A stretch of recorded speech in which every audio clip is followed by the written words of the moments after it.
On the second topic today, which is leadership and faith. She is the 7th University Chaplain at Yale University. She came to New Haven from Johns Hopkins in Baltimore, where she also served as University Chaplain since 1993.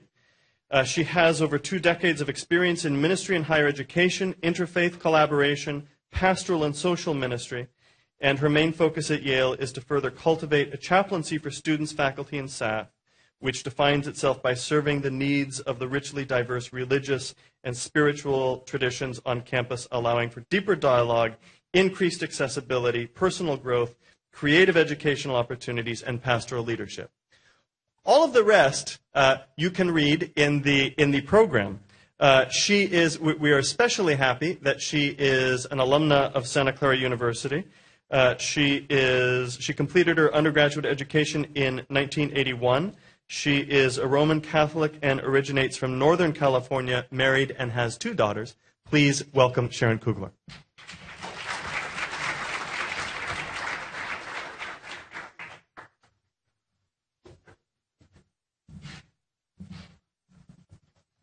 Thank you and good morning.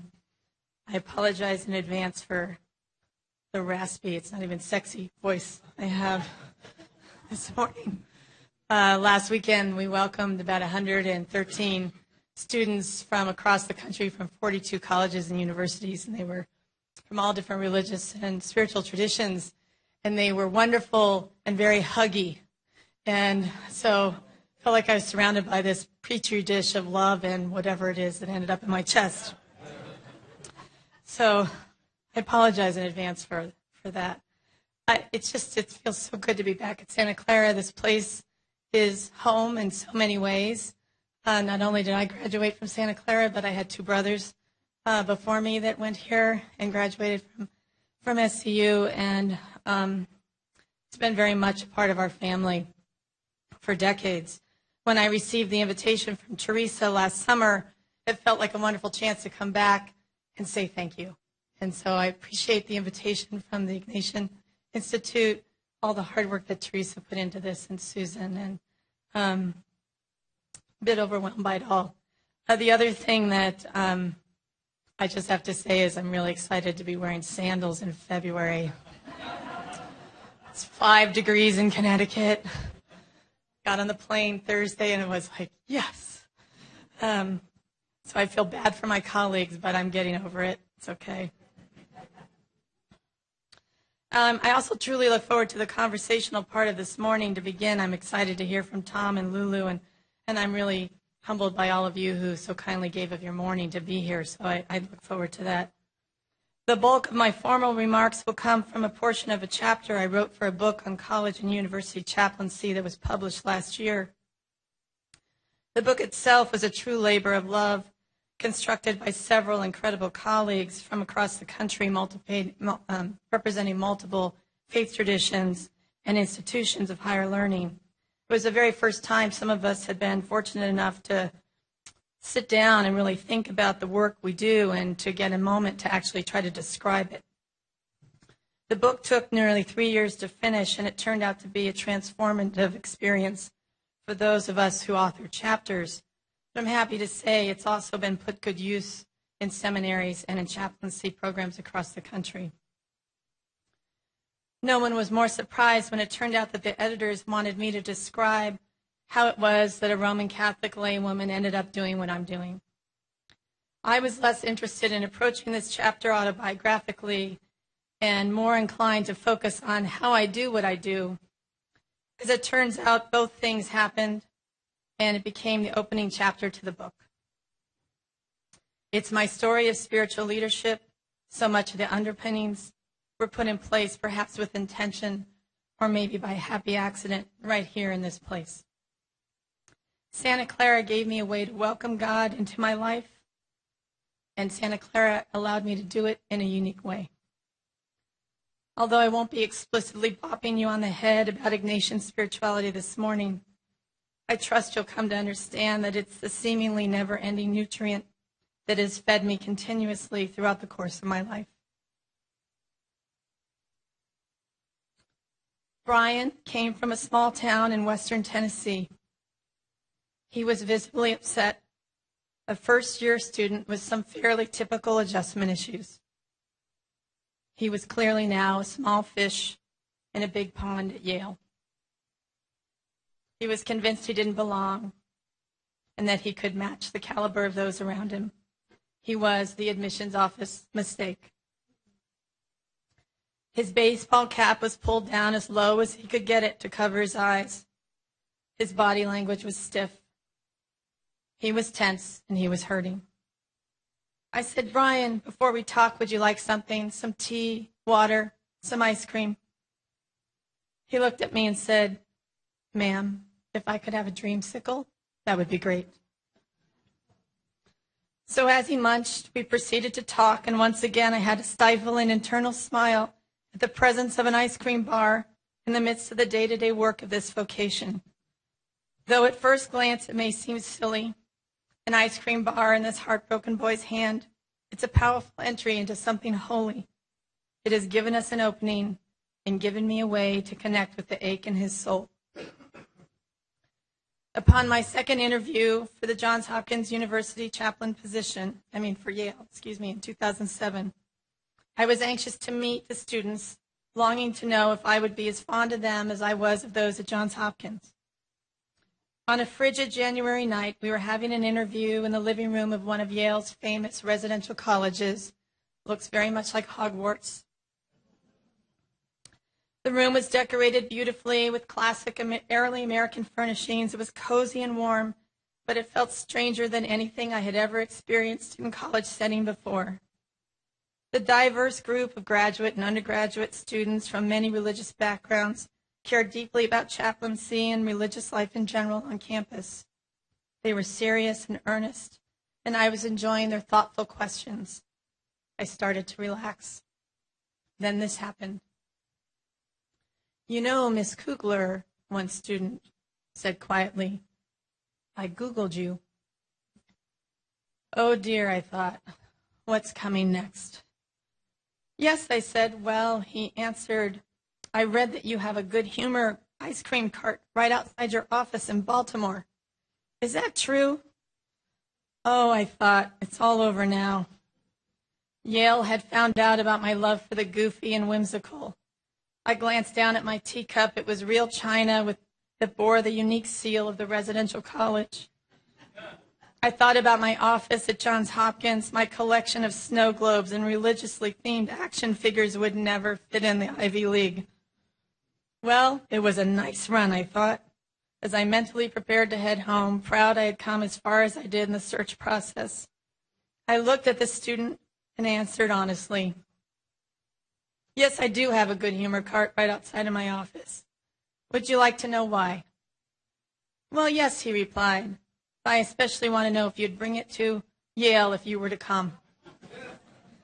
I exhaled. It's going to be okay after all. We're going to understand each other just fine.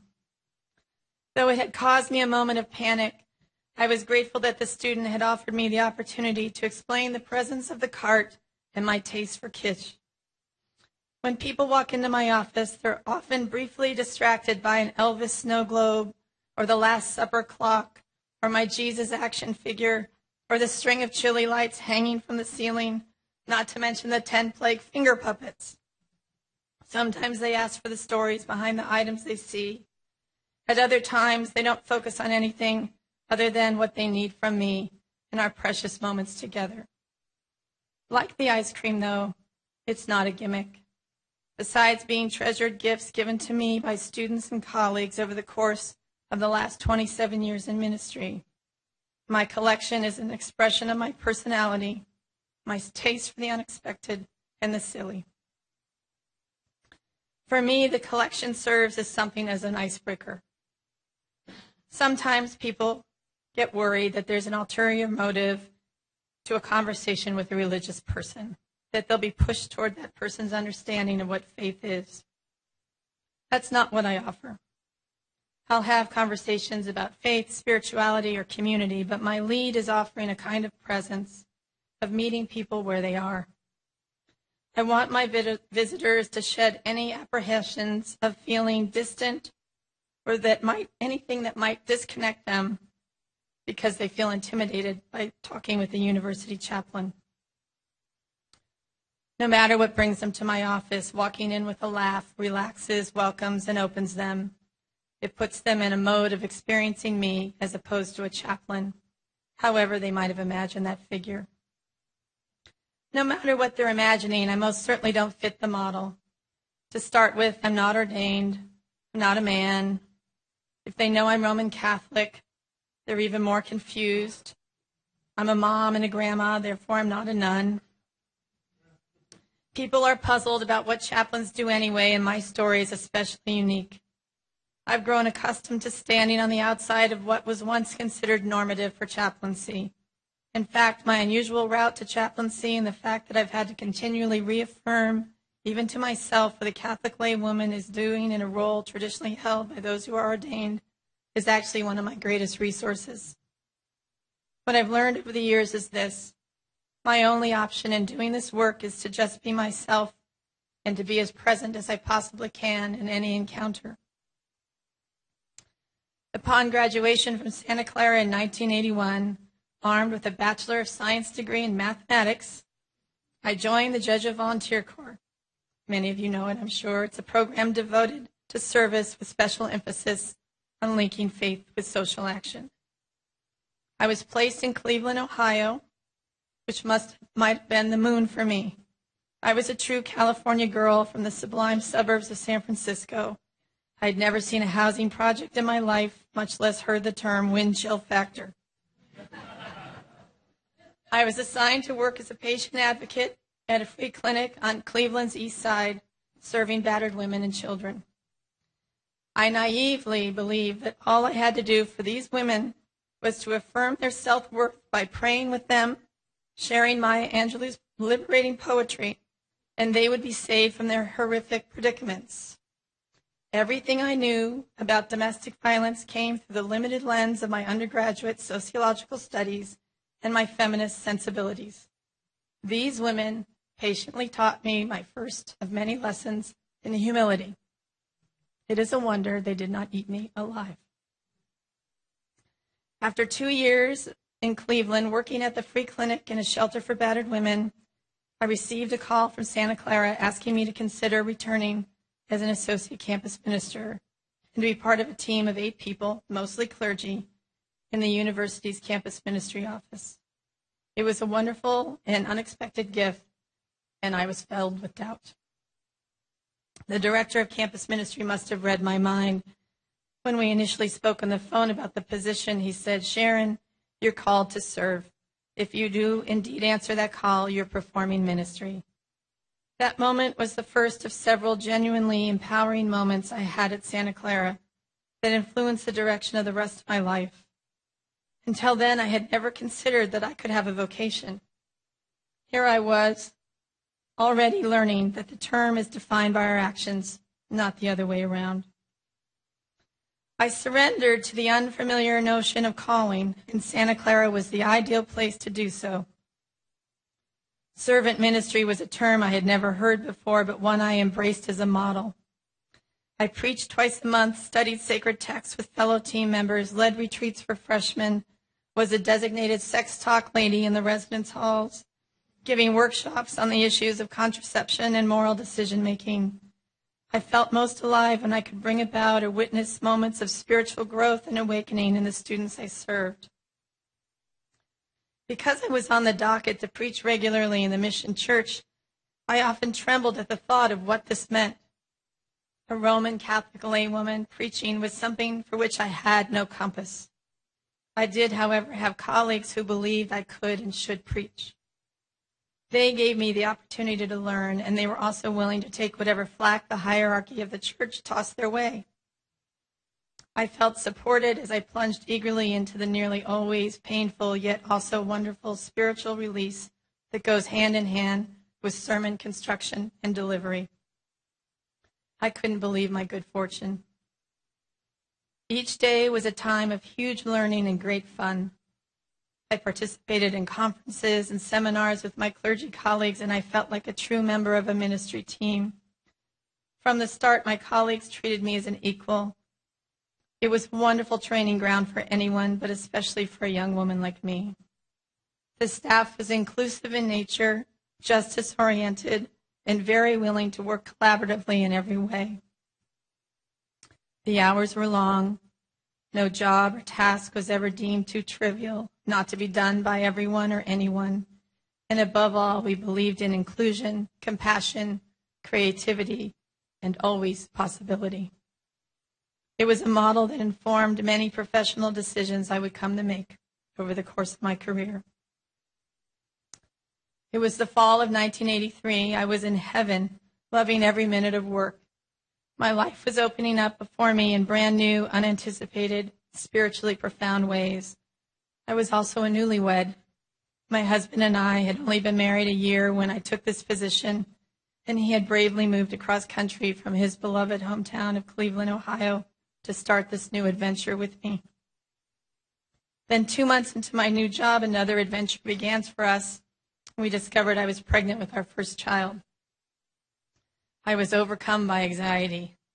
I did not know how I'd be able to do it all. I had found work that was filling my heart and feeding my soul daily, but I was conflicted about how to be both fully present to that work and to also lovingly and responsibly raise a child. I felt completely overwhelmed, as if I was going to melt under the pressure. I was barely able to accept myself in a new role that it had never been occurred to me to hope for, let alone to feel the acceptance of others, and now I was entering the unknown territory of parenthood. I need not have worried so much because two remarkable things happened. First was my husband's complete willingness, without giving it a second thought, to stay home with our firstborn as I continued to work in campus ministry. This solution was made possible because we were lucky to even have as an option in our lives. We lived in university housing. Because of that, we could make ends meet on one salary. The second remarkable thing happened when I poured my heart out to my Jesuit boss. He heard me out, and then he simply said, "Sharon, we hired you to come here and be you. That means whatever's unfolding in your life is what you'll bring to this work. If you are to be a mother, then you will bring that reality, that unique understanding to this work." I had never received such a freeing gift in my entire life. I was being invited to simply become. This affirmation is something that informs how I approach my work even now, all these decades later. I realized that perfection wasn't the goal, rather nurturing a certain kind of openness for the next unknown that was going to play out in my life. In this instant, motherhood was all part of the beautiful mystery of becoming. Hang in there.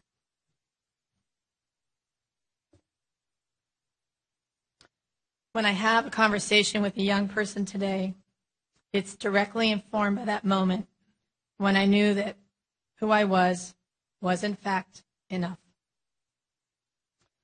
As I settled into my role at Santa Clara, the Jesuits encouraged me to pursue a master's in divinity. My math degree was not terribly applicable to my newfound vocation. It does make for great conversations with students, though. In icebreakers, 2 truths and a lie, they never guess it. It's awesome.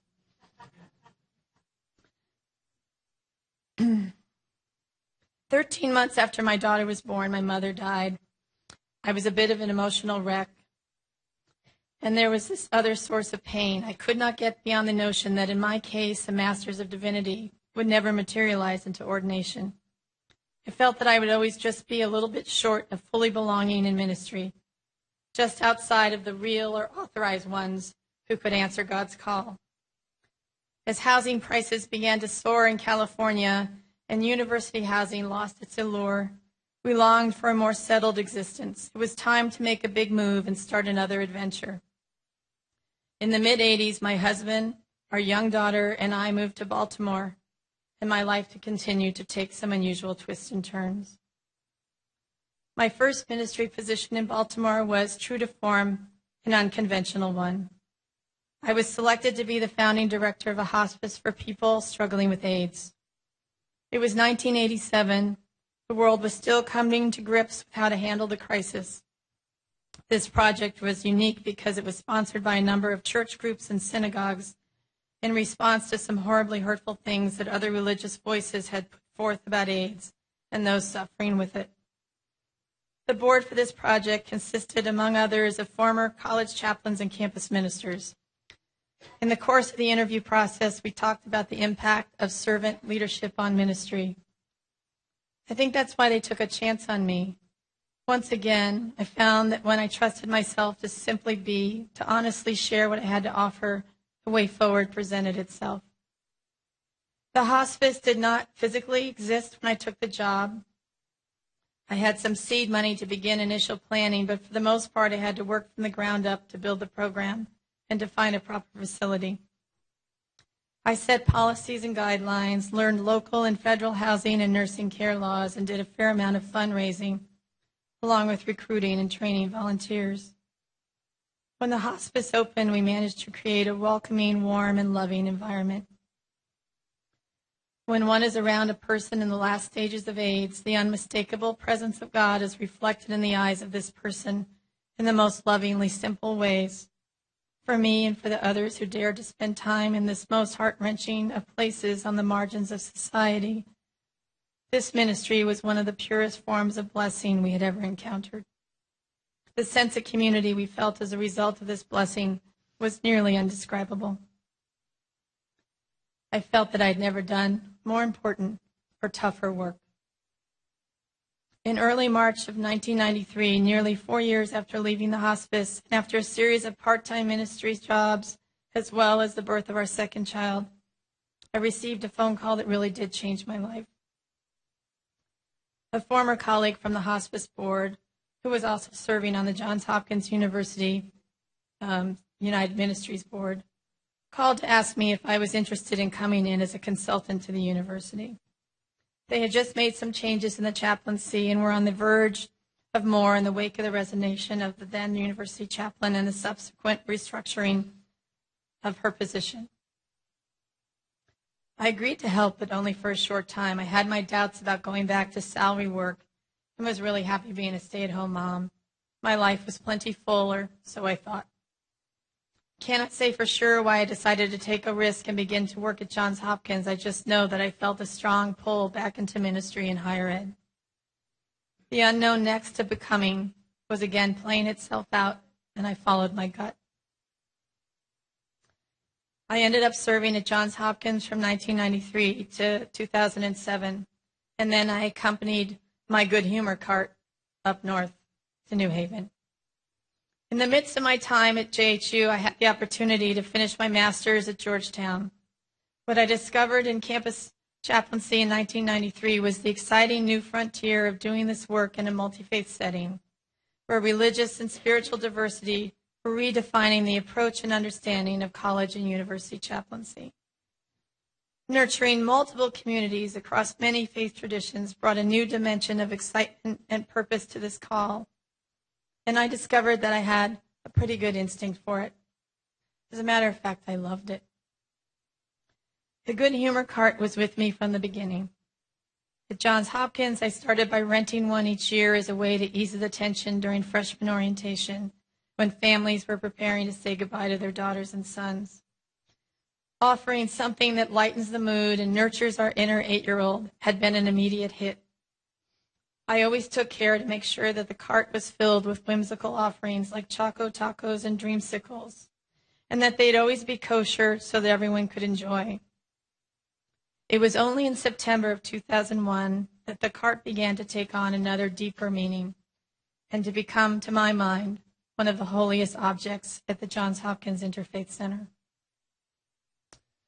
Long after freshman orientation had come and gone in 2001, the cart, for some unexplained reason, had yet to be picked up by the rental agency. On September 11th, like so many others, we held to each other and stared with disbelief at the images on television. Students who had loved ones in the Twin Towers poured into the Interfaith Center. The rabbis and the imam were there too, along with the Buddhist and Christian campus religious advisors. We all looked at each other in horror, speechless and stunned. As the day wore on and we learned the fate of so many, I noticed a kind of pacing taking place at the center. Students were walking back and forth in the multipurpose room, restless, seemingly aimless. This was a new state for them. These brilliant young souls who were so very accomplished already, now confronted with something their considerable intellects couldn't quite process. They were stopped in their tracks at a complete loss. The one thing that stood noticeably apart in the solemn grip of the day was the presence of that good humor cart. Those standing near it in silence or speaking to one another in hushed tones helped themselves to its contents. Muslim students who looked as if they were going to melt from fear, especially women wearing the hijab, clustered together next to the cart. Students, regardless of religious affiliation, were receiving small, much-needed comfort from this simple presence in the corner of the Interfaith Center.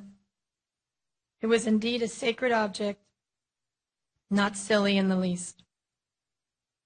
Today, the good humor cart is as commonplace in my office at Yale as it was at Johns Hopkins. In normal routine times, the cart serves as the great equalizer. People from all parts of the university community are drawn to it. Everyone, from freshmen to the grounds crew, knows it's there, and they stop by gratefully. Sometimes they join in conversation or just smile and wave and take their popsicle and be on their way. Doesn't bother me either way. I see the ice cream as a gift that has no strings attached. It's there to lighten people's days, to express a different sort of hospitality. It's fun, it's kosher, it beckons, it asks nothing, and it gives so much. The grounds crew, the custodians, security guards, plumbers, deans, rabbis, priests, imams, all enjoy its contents. Students from all points in the globe had discovered its pull, recalled its unconventional and comforting elixir, and have spread the word about it. It's the welcome wagon that says welcome over and over again. There's a story of a priest in Italy who walked up to two men who were chiseling stone and asked them what they were doing. The first man said, "I'm chipping at a rock." The second said, "I'm making a cathedral." This story makes me smile as I recall one of the many articles that were written about my appointment to be the chaplain to Yale. It lamented the end of the prophetic era of chaplains and interpreted my somewhat different approach to chaplaincy as one and lacking in much depth to inspire young adults. It's true, I don't lead many protest marches or deliver thunderous sermons, but no less than my predecessors did, I still see my work as building a cathedral. I find myself in an unusual spiritual and ministerial place. I never claim to be anyone I'm not. I'm not and cannot be ordained through my Catholic religious community. I make that very clear to people who seek my assistance. Though I felt the kind of pain about my own non-ordained status for many years, that distinction has come to mean less and less to me, and it seems to others. A clergy colleague of mine once said to me, "Sharon, you were ordained the first time a young person in trouble came to you, and you did not look away." Perhaps this is so, and if it is, what a simply beautiful way to understand priestly ministry. I've reached a certain peace regarding the fact that I'm indeed an odd bird among chaplains. It challenges me every day to be very clear about who I am as a person of faith in one particular tradition, as well as who I need to be as one who serves and guides all others in a boisterous, multi-religious university community. I have become the pastor of a most unusual flock, and I pastor this flock in a most unusual way, and I feel blessed nearly every day to be doing so. I have for a while now secretly referred to myself as the Nike chaplain. As the saying goes, I just do it. An essential part of my job when offering pastoral care in moments of crisis is to be present but to not get in the way. To be the person with Kleenex in my purse or a bottle of water at hand, but to never let the moment become about myself. No matter how horrible the situation, I'm the one who's not going to look away or abandon them in a time of need. My presence in the room at that moment is about creating space that feels safe for someone to fall. Sometimes people want a prayer. Sometimes they want anything but that. It's not up to us to know what they'll need, We don't go in wearing a hat that says, I'm here, do this. You wear a hat that says, I'm here to just be, take what you need. Through all its twists and turns, I built my career on a very simple belief. What matters most is to care for people in surprising ways, to step outside of what is expected, and to trust in the smallest of loving gestures offered with sincerity and without fanfare. My training as a chaplain came in different forms, some seminary, some academy, lots of cooking for crowds, lots of creative experimenting, and lots of listening. I remain heavily influenced by the notion of servant leadership and have never forgotten its importance in my daily work with people. The core values of the ministry of presence or creative loitering are at the very heart of my work. I've noticed that at my best moments as chaplain have been a result of making a connection with someone not in a conventional way, but through laughter, presence, and smile, and that those can have as much weight as holding someone's hand and explicitly praying with them. I have the good fortune and privilege to be completely embedded in a multi-faith setting. The chaplaincy at Yale lives, breathes, and plans according to one central value. All people, no matter what their religious or spiritual tradition, deserve an authentic experience of welcome. We are acutely aware of the weight of Christian privilege that runs through nearly everything on our campus, from the architecture to the calendar. We are also aware that religious commitments from any tradition are often thought as something that must be kept hidden in an academic setting, lest one be considered anti-intellectual. You should also know that I'm a bit of a worrywart.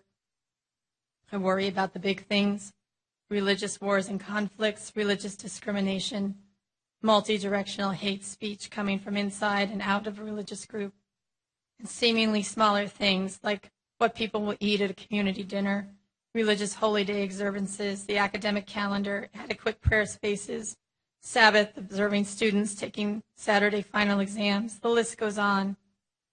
Nurturing an ethos of holy hospitality within an institution such as Yale takes a certain kind of patience and steadfast belief in the beauty of what is possible.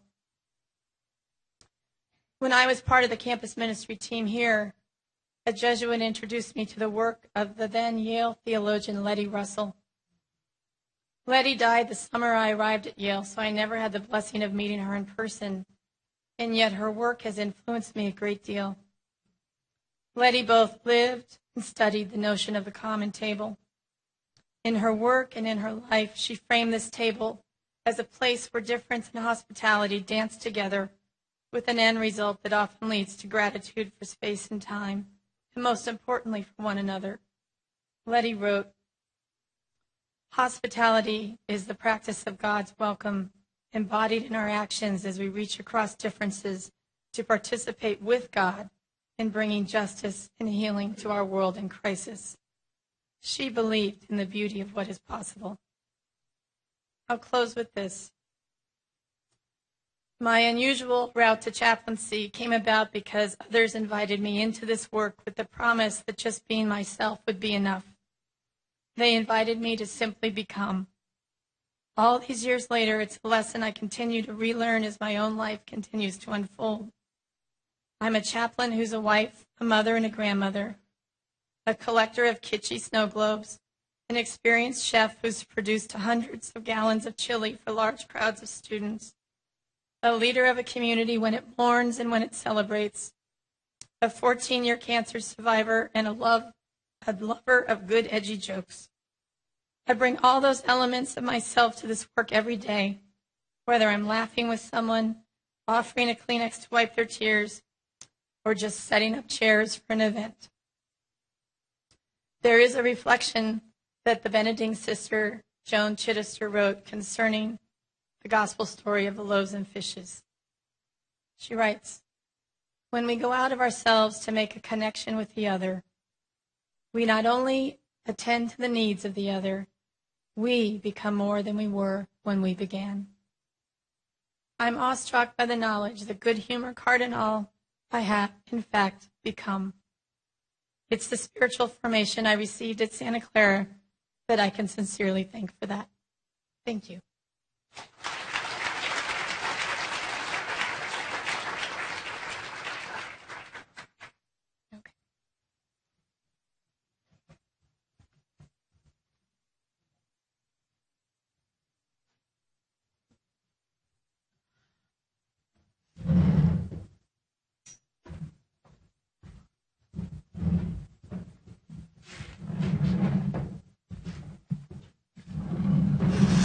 So thank you very, very much, Sharon, and especially for doing this through a cold, which we're grateful that you pushed past it.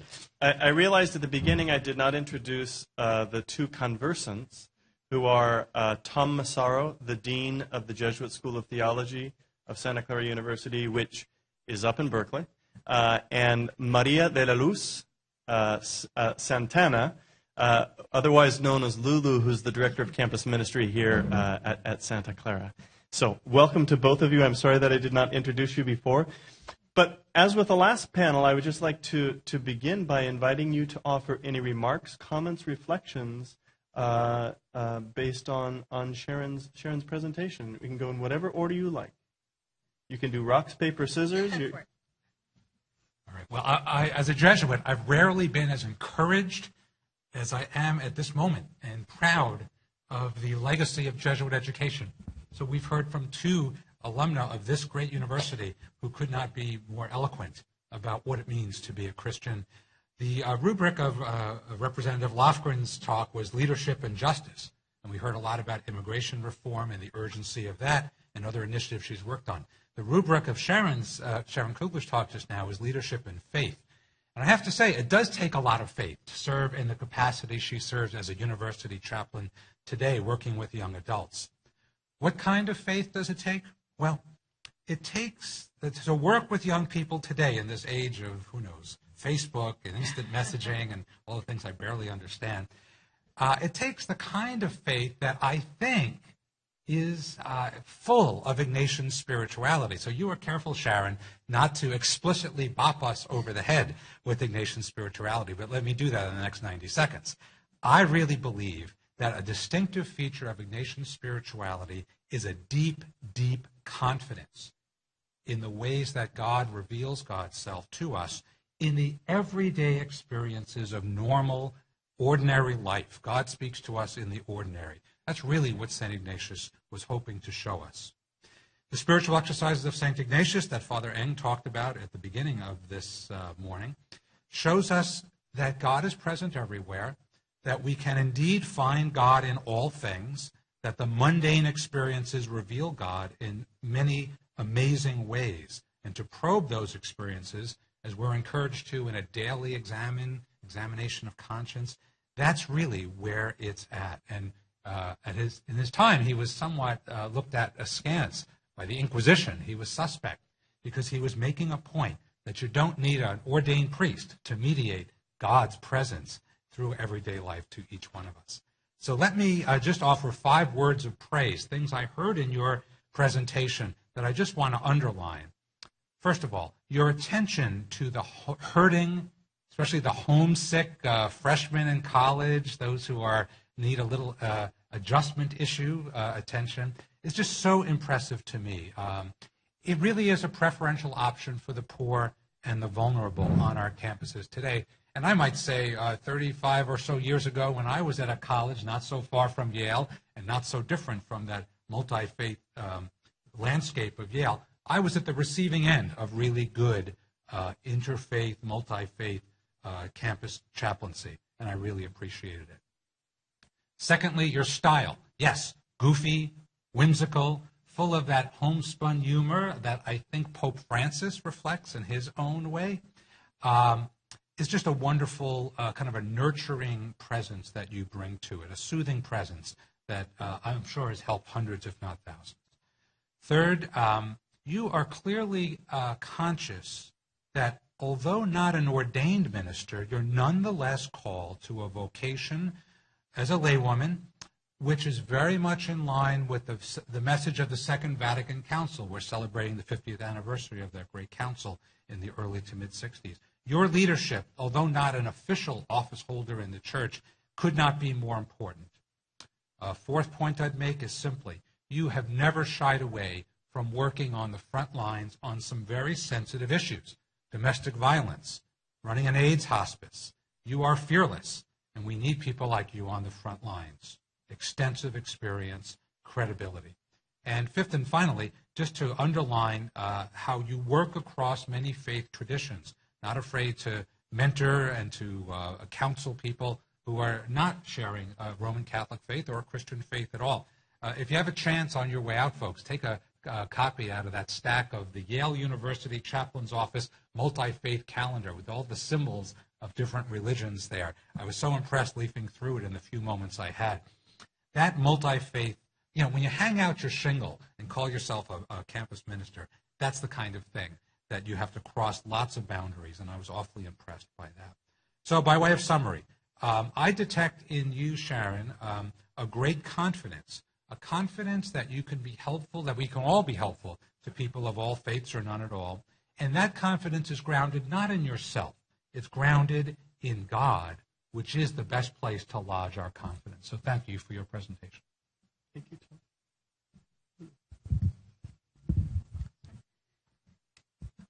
Well, I have to say that I feel a great sense of gratitude for Sharon in kind of paving the way.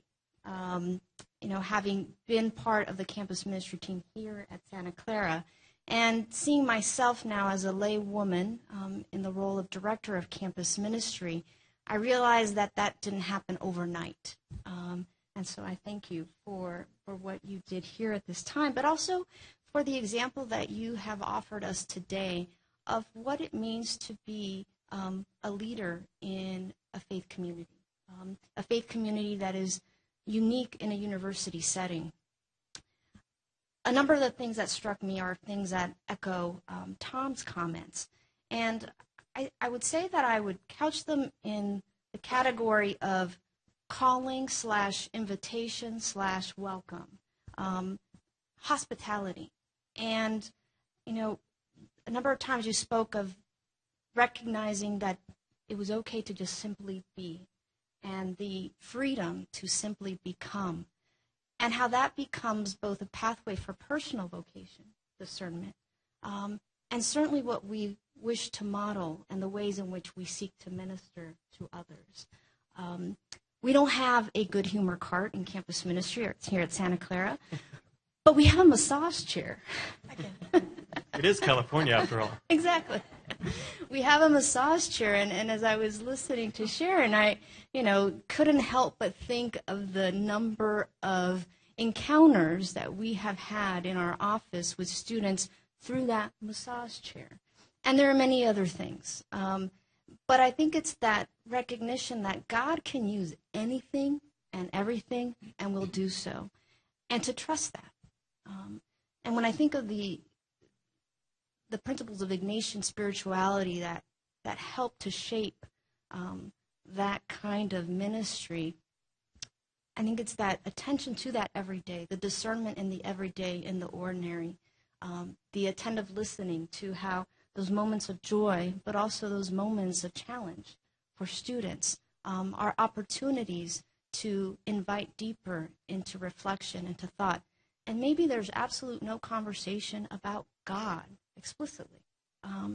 And yet, as I think of my years in ministry, whether it's in the residence halls, in my office, or somewhere else on campus or off campus, some of the most profound moments of ministry are ones in which the word God is not come up. And yet, God's presence is so there. And I think your examples throughout your own trajectory really speak to that. The ways in which kind of looking to connect with students, the things that are, again, outside of the scope of religious language and yet are invitations, I think of the number of relationships I have with students that may have to do more with mangoes because of my love of mangoes. I have my mango buddies. There are cookie buddies who we begin to talk about the different cookies that are baked here, baseball, location, family, being a first-generation college student. And I think that's something that when I hear you speak about those invitations of realizing that who you are, the identities that you bring, how those are invitations for others. Last spring when I was appointed as director of campus ministry, I remember coming into that place with that apprehension of, I'm not a Jesuit, and it's been a while, and it's been Jesuits as directors of campus ministry. How will people respond? How will people react?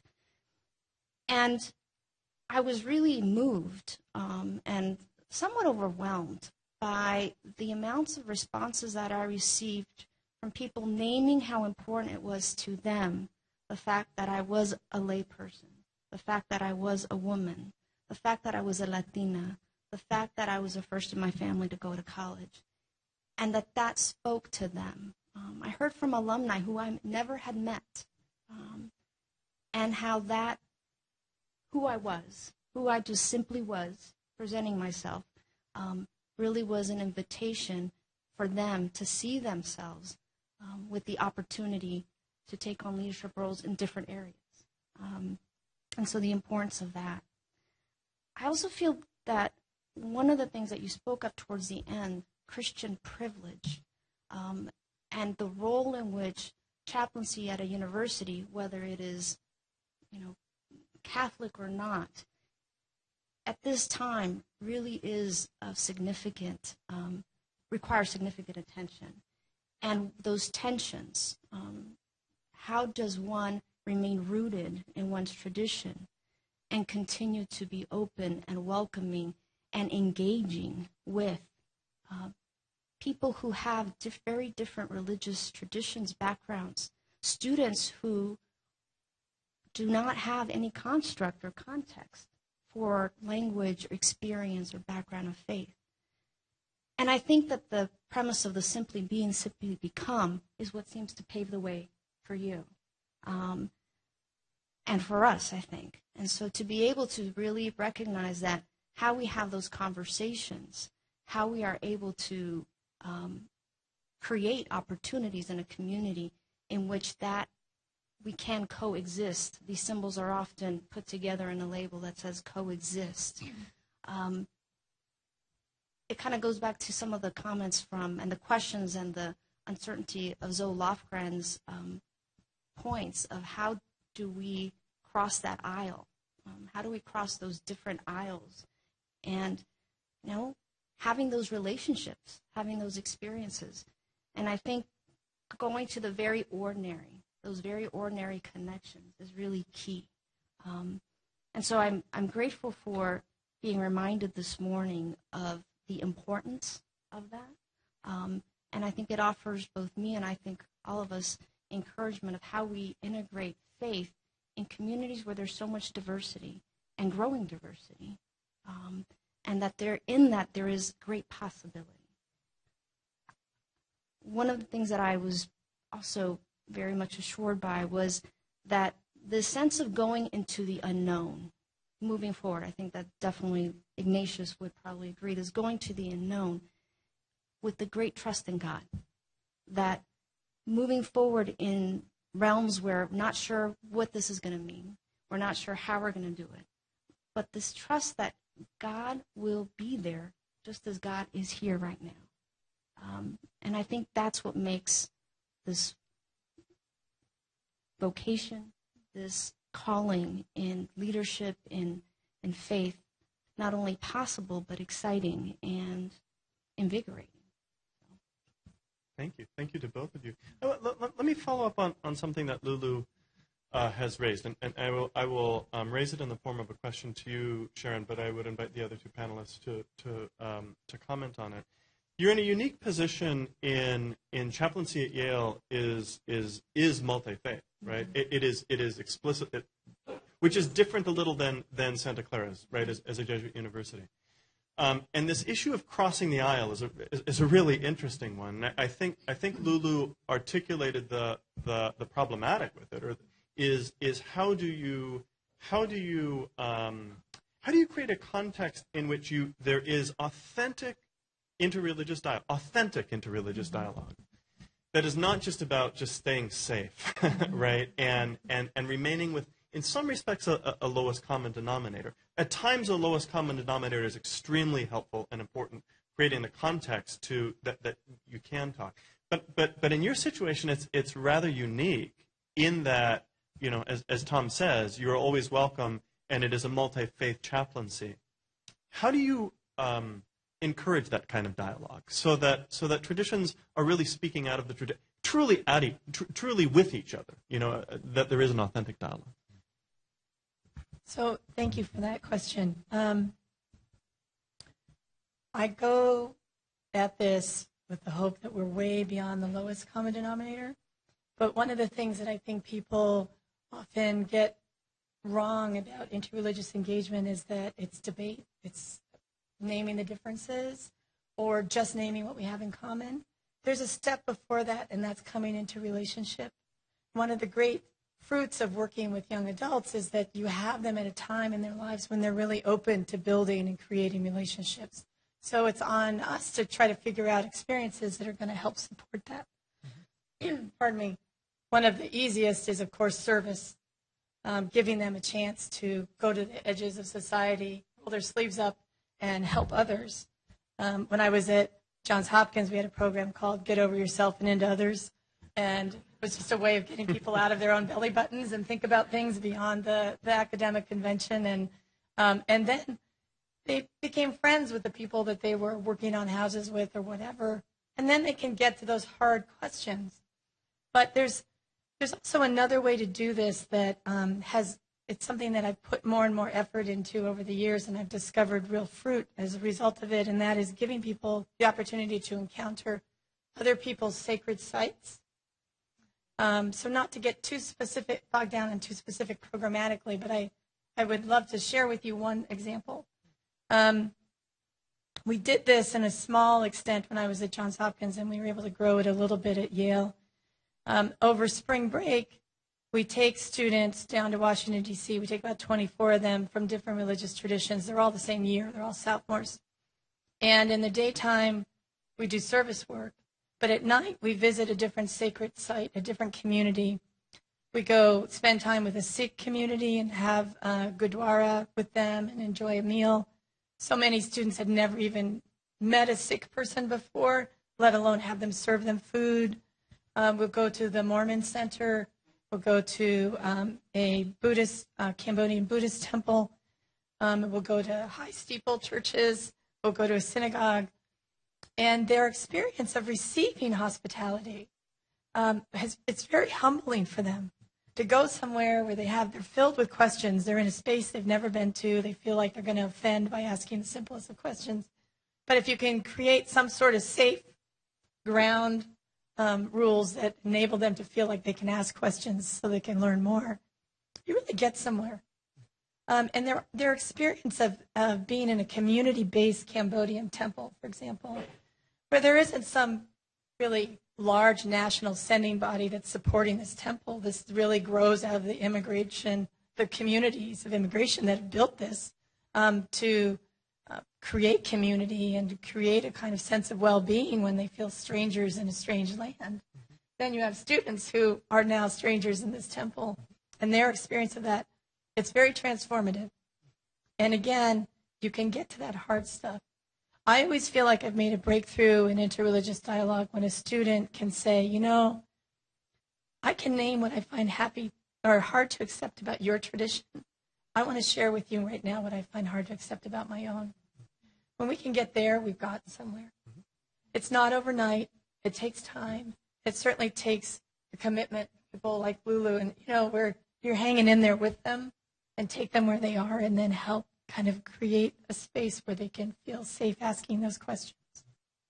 Great. I heard echoes in your excellent answer, Sharon, of other things that Pope Francis is associated with.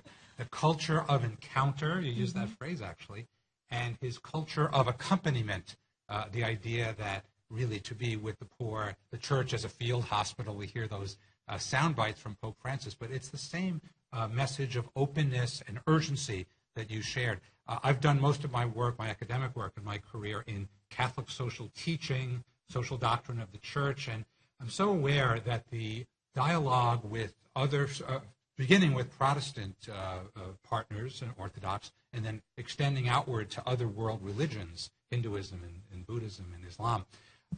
There's an old phrase, I think it comes from the World Council of Churches in Geneva. I think Letty Russell actually has this phrase in a lot of her books, which I admire, Church on the Round especially. The phrase is, where doctrine divides, the practice or even praxis of social justice unites. So if we can work, and it sounds like you have programs that do this, if we can work across denominational lines, religious lines, with people of other religions in service projects, in advocacy for social justice. That really breaks down all those artificial barriers. I'm so encouraged by that. If I may add, one of the things that I love about Letty's work is that she really, when she talks about unity, she isn't talking about blending. She's really talking about the uniqueness that each voice brings, and that the understanding that not one of us has the corner on the truth. And that's something that can get in the way often in interreligious engagement, is you don't really go into it with an ear to learn something new and perhaps even be transformed. Oftentimes you go into it to want to prove somebody else wrong. And that's not get us anywhere. We'll open it up to the to questions and answers from the audience. Yeah.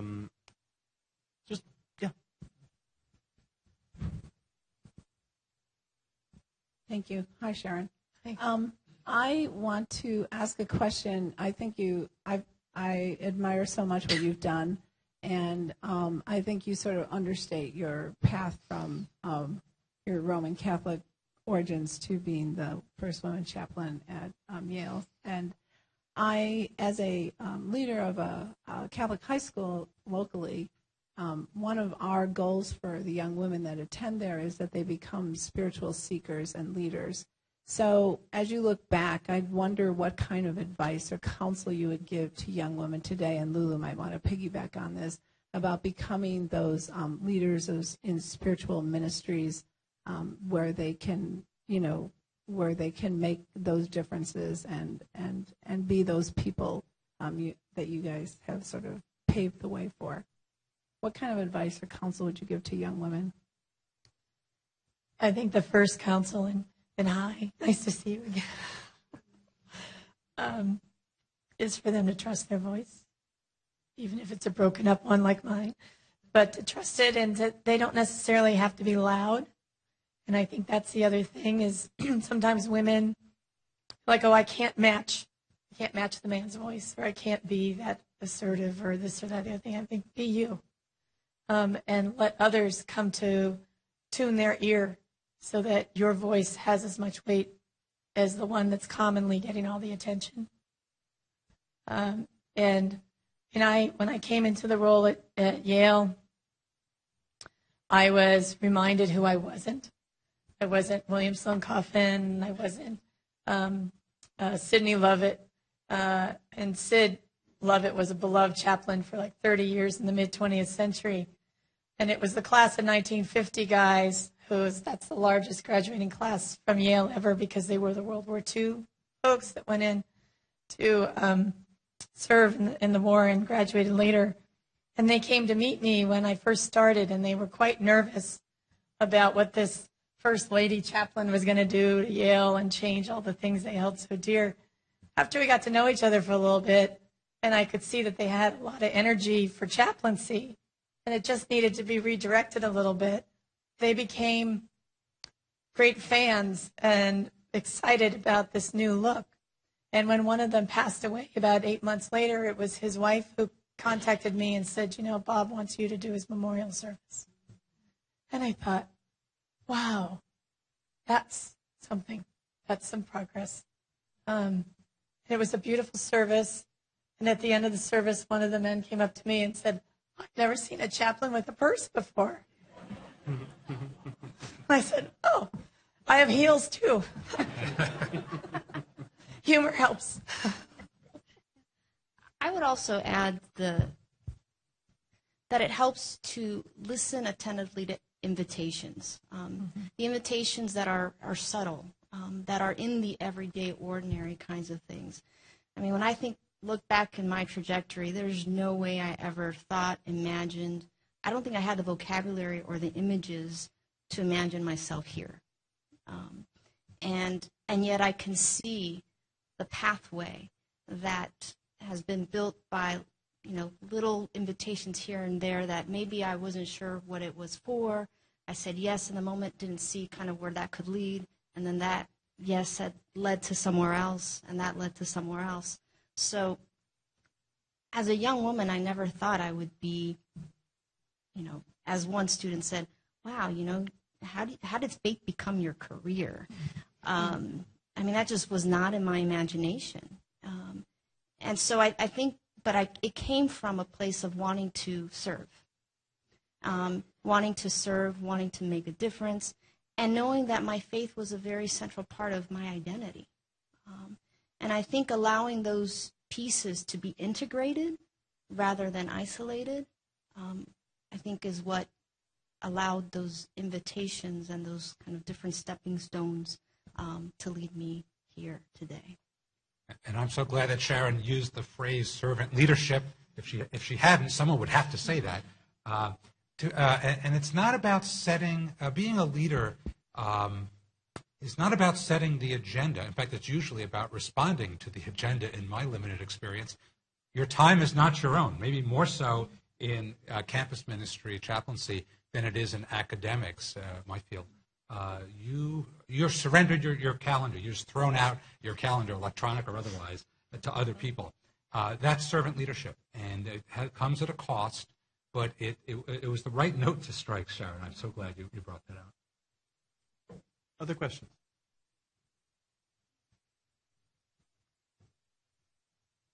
I just wanted to say what really resonated with me was your comment that you're enough. And I think with, especially with students who feel judged all the time academically, oftentimes they, if they get a bad grade, they take it as a judgment of themselves. And if we can get that message out to the students more, that they just being themselves is enough, I think that's great. I had a liberating moment as an undergraduate here in the mission church in a Sunday service before exams, when Father Tom Shanks said, "I've never seen anyone's GPA on a tombstone." And that meant a lot to me because I did not have a stellar GPA when I was here as an undergraduate. His math major kind of beat me up a bit. But I never forgot that. And I have repeated it often to students over the years. Yeah, but it's right behind you. And speak right into it. Unfortunately, can you hear me? Yeah. Recently, you had a tragic incident here at Santa Clara. And as a survivor of violence, my niece was murdered. I'm wondering, what part does campus ministry and the general community play in supporting that young man and his family? Because violence is very traumatizing and takes a very, very, very long time to really survive. And in my experience, the church has been not helpful. It changes your world. And I'm just wondering what kind of plan or... I'll let Lulu speak to that, but just before you take the microphone away, could you tell us what would have been, you say that the church has been unhelpful. It might be help us to hear what ways the church could have been more helpful. It was here at Santa Clara, actually. I came to a talk by a bishop from San Francisco. I can't remember his name. It was not Cordileone. And my question to him was, what kind of services do you have in San Francisco for the families and survivors of violence, especially murder? And he had no answer. So after they now have a very vigorous effort that has not existed in San Jose at all. A priest from the diocese, whom I did not know, who did not know me and did not know my circumstances, came up to me and said, well, if you just forgive, you'd feel better. Mm-hmm. That kind of ignorant, insensitive, arrogant position only drives people away. Okay. And there needs to be education of all clergy and ministers who will encounter these people. You're not planning on having something like this happen in your life. or planning on seeing what happens afterwards. And nobody was prepared to have any kind of understanding of what trauma does, of what murder does, of what the court system does and doesn't do. And they're not interested. That's helpful. I think education. So I think one thing that is very clear in the work of ministry is that it is a ministry of interruptions, and the interruptions of reality. And sometimes those realities are things that one would never want to experience, such as an act of violence.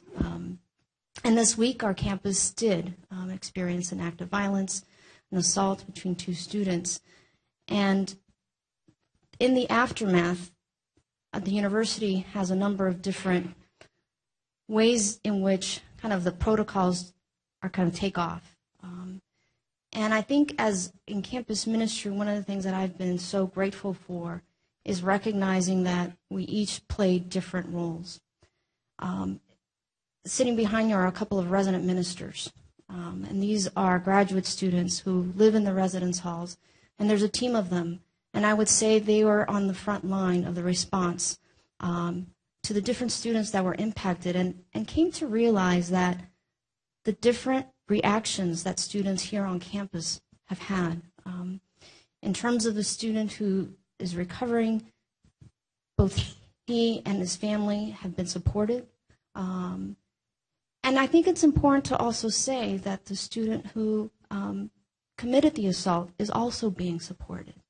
I think coming at responding to an act of violence as ministers, looking at it from a perspective of it being restorative and healing, reconciliation, and knowing that every person who has been affected needs support, different support. But so I think for us in campus ministry, this is not something that has happened in my time here, and I've been here almost 20 years. And yet it comes from the same principle of what is it that people need right now? Where are people at? And that there is a role in being able to express compassion. Compassion that is not just, I'll say a prayer for you and, that, but really being and recognizing that different people are going to need different kinds of support. And, we are going to have a prayer vigil this Monday as an opportunity to gather and name it. And I think that was something that was so important. On Tuesday, when we woke to the news, the next day was Ash Wednesday, and there was a lot of things already in motion for Ash Wednesday. And it was very important that in the very first Mass, which was actually presided at by Father Ng, the president, he named it. He named this reality on our campus. He made mention that we really are called to hold in prayer those students and their families and the rest of the campus. And so to be able to name it, to acknowledge it is so important, and to be able to not then just think that it's just going to go away because, as you say, the trauma. And so realizing, too, campus ministers, we're not counselors, we're not therapists.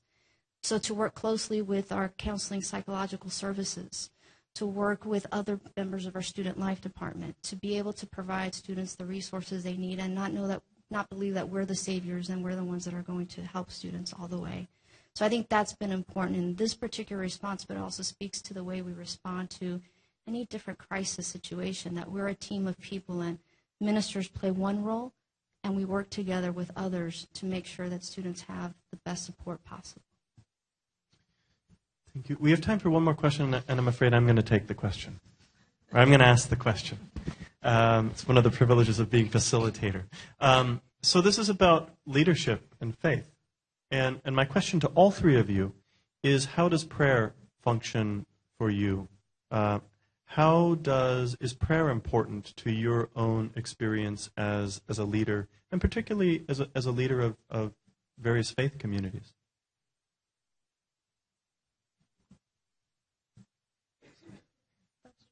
I'll start. Yes, it's important.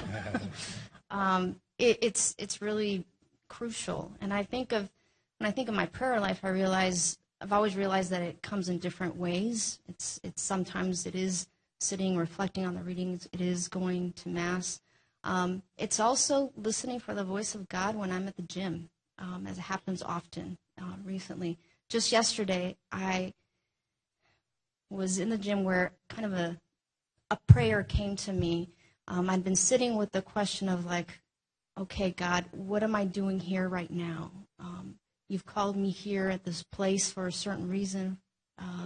What are you doing with me right now in my life with all these different things that are going on? And at the gym, I heard a trainer who was working with somebody else who had put a big 45-pound on person who was doing push-ups. And I was watching this. I'm glad it wasn't me that was doing it.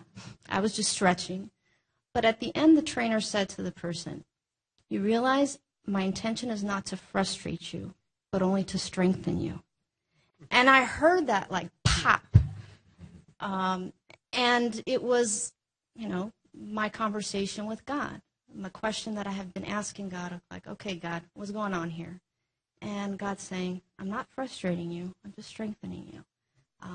And so I think being able to be open to the way prayer happens in many different settings, but also in perhaps more traditional settings is just, I find, crucial. The transparency before God, the listening moments as well as the speaking moments, the acknowledgement that it's not all us. Those are all just little parts of why prayer is just crucial. I couldn't imagine a day going by, functioning at all, without turning it over to God at some point in the day and being transparent before God. I think I want to talk about two parts. There's private prayer that in my roughest moments doing this work, I feel like I have a richer prayer life because I've turned into it constantly. And similar to Lulu, I think it's feels almost conversational. Like I'm listening deeply. I'm trying to find ways in nature and with the interactions of people around me where I've seen the hand of God. And I feel lucky that I often see it and experience it most of the time through others. And that'll bring me to prayer. And then there's the prayer that I pray on behalf of a group of people that don't all pray the same way. And that I feel a particular privilege in how I construct those prayers and how I, in fact, pray them. And it's a very humbling experience. I'm talking about commencement or the large occasions when not everyone's the same. And they're bringing maybe similar emotions to the moment, some bittersweet, some joyful. And there's a great privilege to pray on behalf of people to our God of many names, to a transcendent ministry, and to somehow be able to articulate that in powerful words that capture a moment, and to do it in a prayerful way so it's not a speech. And I love doing those. I feel spiritually lifted up. And I feel blessed that I am in a position to be able to do that. Mm-hmm. Unfortunately, we've come to the end of our time. I want to thank you all for spending your Saturday morning with us at this symposium. I don't have any. Frequently, I have a whole bunch of announcements that I'm supposed to make, and I guess I'm free. Teresa tells me I'm free. We'd like to thank certainly all members of the Ignatian Center staff, especially Teresa, who puts this together. And let us close with one more thank you for our panelists, Sharon Kugler and Tom Massaro and María de la Luz Santana.